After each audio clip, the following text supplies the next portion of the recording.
خواتین کے لیے میں درخواست کرتا ہوں میرے غیر مسلمان بھائیوں اور بہنوں سے، کیا یہ سنہرا موقع ہے؟ آپ اسلام کے متعلق کوئی بھی سوال پوچھ سکتے ہیں. آپ چاہے تو میرے لیکچر پہ تنقید کر سکتے ہیں، مجھے کوئی اعتراض نہیں. آپ کو اگر قرآن مجید میں کوئی غلطی لگتی ہے تو قرآن مجید کے بارے میں سوال پوچھ سکتے ہیں. آپ کو لگتا ہے اسلام کی کوئی تعلیم ہے جو آپ کو لگتا ہے کہ صحیح نہیں ہے، آپ کا یہ موقع ہے. آپ اسلام کے بارے میں کوئی بھی سوال پوچھ سکتے ہیں، عیسائیت کے بارے میں، ہندوازم کے بارے میں، یہودیت کے بارے میں.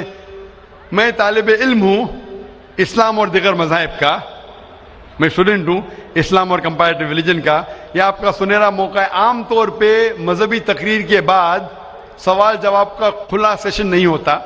یہ موقع ہے کہ میں غیر مسلمان بھائیوں اور بہنوں سے درخواست کرتا ہوں کہ آپ کوئی بھی سوال کر سکتے ہیں، ٹاپک کے اندر ٹاپک کے باہر بھی، مجھے کوئی اعتراض نہیں. آپ چاہے تو قرآن مجید کو اٹیک کر سکتے ہیں، اسلام کو اٹیک کر سکتے ہیں. میں نوجوان ہوں لیکن میں لے سکتا ہوں. آپ کوئی بھی سوال کر سکتے ہیں، یہ آپ کا موقع ہے.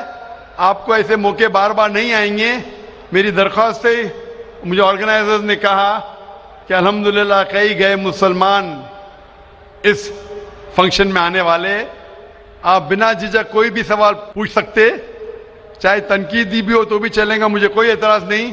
آپ کوئی بھی سوال پوچھ سکتے. میں غیر مسلمان بھائیوں اور بہنوں سے درخواست کرتا ہوں کہ آپ مائک کی طرف آئیے اور آپ کوئی بھی سوال پوچھ سکتے. سب سے پہلے ہم چلتے ہیں مائک نمبر 1 پر. وہاں اگر کوئی غیر مسلم بھائی ہے اور ان کے ذہن میں کوئی سوال ہے تو وہ سوال کر سکتے ہیں. مائک نمبر 1 سے. آداب. السلام علیکم. وعلیکم السلام. میرا نام وجے کمار بھوترا، میں کشن گنج کا نواسی ہوں. اینڈ یہاں پر ایک میری ریزن کی انڈسٹری ہے. By profession I am an entrepreneur. ماشاءاللہ. ایسا ہے، آپ کے وشے میں نے آپ کی تقریریں کافی ٹی وی پر بھی دیکھی ہے، پیس ٹی وی پر کلکتے میں، اور ہم نے ایسا پایا ہے کہ آپ اسلام کے علاوہ ہندو شاستروں میں بھی آپ کی بہت بڑی آستھا اور بہت بڑی روچی رکھتے ہیں. میرے میں یہ جاننے کی اتسکتا ہے کہ آپ کی یہ اتسکتا ہندو شاستر کے پرتی کب آئی اور کیوں آئی، اس کے وشے میں مجھے آپ سے تھوڑا بھائی صاحب کا سوال ہے کہ انہوں نے مجھے ٹی وی پہ کلکتہ میں کئی بار دیکھا ہے اور یہ جانا ہے کہ اسلام کے علاوہ میں دیگر مذاہب کے بارے میں بات کرتا ہوں اور ہندو دھارمک کتابوں کے بارے میں بھی میں علم رکھتا ہوں. تو یہ پوچھنا چاہتے یہ خواہش کب آئی اور کیسے آئی. میں جب میرا میڈیکل کالج میں تھا تو میں متاثر ہوا ایک شخص جن کا نام تھا شیخ احمد دیدار. وہ ساؤتھ افریقہ کے تھے اور وہ اسلام اور عیسائی مذہب پہ مہارت رکھتے تھے. جب ان کی تقریر سنا تو میں ان سے متاثر ہوا اور میں نے قرآن اور بائبل کا الحمدللہ علم حاصل کیا. تو سب سے پہلے میں نے علم حاصل کیا بائبل کے بارے میں، اسلام اور عیسائیت کے بارے میں. اور جب میں ان سے ملا انہوں نے کہا کہ اسلام اور عیسائیت پہ کئی لوگ تقریر کر چکے اور کئی کتابیں لکھ چکے، لیکن ہندو مذہب اور اسلام کے بارے میں وہ چند کتابیں ہیں. انہوں نے درخواست کی کہ بیٹا عیسائیت کے علاوہ دیگر مذاہب کے بارے میں آپ مطالعہ کیجئے اور ان کو بھی پیغام پہنچائیے. اور جب قرآن مجید کی میں نے آیت پڑھی، قرآن مجید میں اللہ تعالیٰ ایشور کہتے ہیں سورہ ال عمران میں سورہ نمبر 3 آیت نمبر 64 میں تعالوا الی کلمۃ سواء بین بینکم، آؤ ہم اس بات کی طرف جو آپ اور ہم میں یکساں ہے. سب سے پہلی بات کیا ہے؟ اللہ نعبد الا اللہ، کہ ہم صرف ایک ایشور کی عبادت کریں.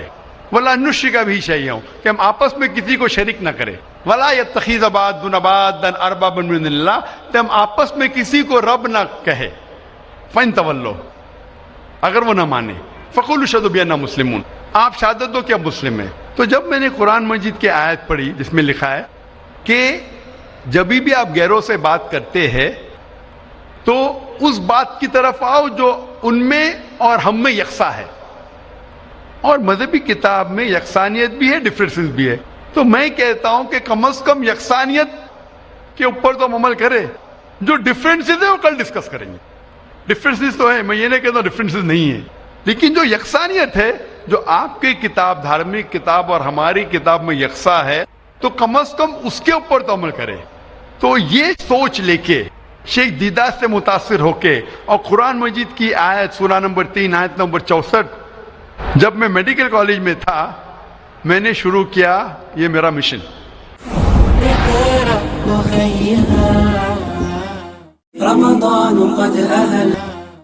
اور پھر میں نے تحقیق کرنے لگا. عیسائیت مذہب کا تو اتنے اچھے سے مطالعہ کیا تھا شیخ احمد دیدار نے کہ مجھے زیادہ تحقیق کرنے کی ضرورت نہیں پڑی, لیکن میں تحقیق شروع کیا ہندو مذہب کے بارے میں. پھر میں نے ہندو ودوان کی اسکالرز کی کتابیں پڑھنے لگی اور ڈھونڈنے لگا کیا یکساں ہے. لیکن قرآن مجید میں کہا گیا ہے کہ سب سے پہلی بات ہے اللہ نعبد الا اللہ, کہ ہم صرف ایک ایشور, ایک بھگوان, ایک اللہ کی عبادت کریں. تو جب قرآن مجید میں لکھا ہے کہ یکسانیت میں سب سے اہم ہے کہ ایک خدا, تو میں ڈھونڈنے لگا کہ ہندو مذہب کی کتاب میں خدا کے بارے میں کیا لکھا ہے.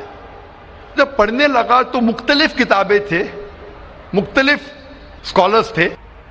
مختلف اسکالرز کو پڑھنے کے بعد پتا چلا کہ ایک ہوتا ہے کہ مذہب کو جاننا کتابوں کے ذریعے اور ایک مذہب کے ماننے والوں کے ذریعے.